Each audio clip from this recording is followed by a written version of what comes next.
Hello friends, आज हम शुरू करेंगे क्लास यूरोपीय कंपनियों का भारत में आगमन से। तो देखते हैं इसमें। तो देखिए, भारत में जो है यूरोपीय कंपनियों का जब आगमन शुरू हुआ तो उसमें सर्वप्रथम जो है पुर्तगाली भारत में आए थे। सर्वप्रथम भारत में जो है पुर्तगालियों का आगमन हुआ था और यही वो थे जो भारत में सबसे बाद में गए थे। भारत से पुर्तगाली ही भारत से सबसे अंत में जाने वाले भी थे।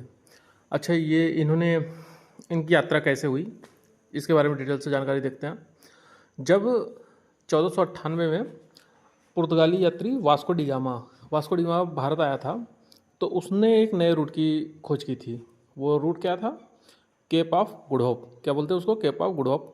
केप ऑफ गुड होप के थ्रू वो भारत की यात्रा करता है। ये रूट है हमारा जो हमारी साउथ अफ्रीका है उसके नीचे से होते हुए फिर जो है मेडागास्कर के बीच में से ये डायरेक्ट भारत आया था। इस यात्रा में इसने जो है इस रूट को खोजा हुआ था। ठीक है, तो इसी रूट के थ्रू ये जो है भारत में आया था। और ये भारत में आया था जो है अपने कालीकट द्वीप पे। किस द्वीप पे आया था? कालीकट द्वीप पे, जो कि हमारे केरल में पड़ता है। ये वास्को डी गामा भारत जो आया था, इसने यहाँ से जो है काली मिर्च ले जाके अपने देश में बेचा। यहाँ से काली मिर्च ले जाके अपने देश में और 60 गुना फ़ायदे पे बेचा था इसने।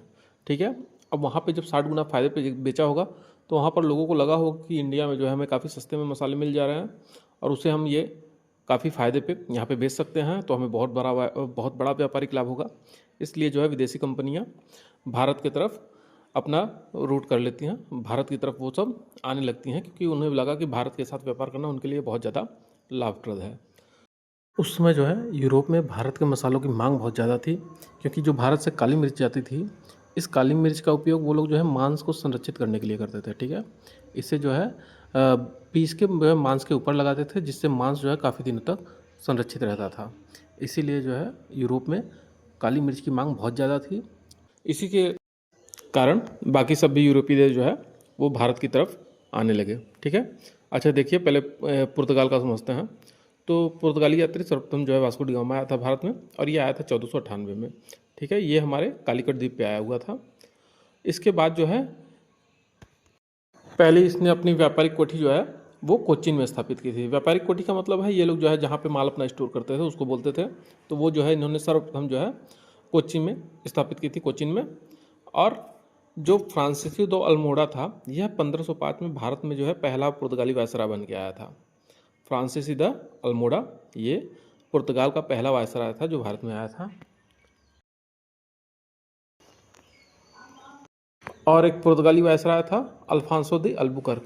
इससे जो है भारत में पुर्तगालियों का वास्तविक जो है संस्थापक माना जाता है। वास्तविक संस्थापक किसको माना जाता है? अल्फांसो द अल्बुकर्क का। ठीक है, और इन्होंने पुर्तगालियों ने जो है गोवा पे अधिकार कर लिया था 1510 में।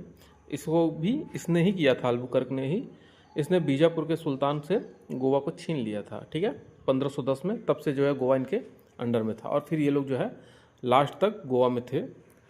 अब देखिएगा, जो ये 1530 में नीनो डी कुन्हा था, ये जो है पुर्तगाली वायसराय था। इसने जो है गोवा को अपने राजधानी बना ली थी। ठीक है, गोवा को इसने अपनी राजधानी बना ली पुर्तगालियों 1530 में।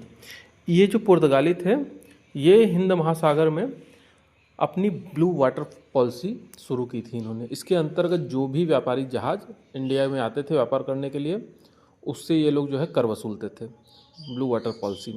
ठीक है, जो भी इनके अंडर में थे क्षेत्र, उस क्षेत्र में जब जहाज़ जो भी जाती थी तो उससे ये लोग कर वसूलते थे। इसको इनका कहा जाता है ब्लू वाटर पॉलिसी।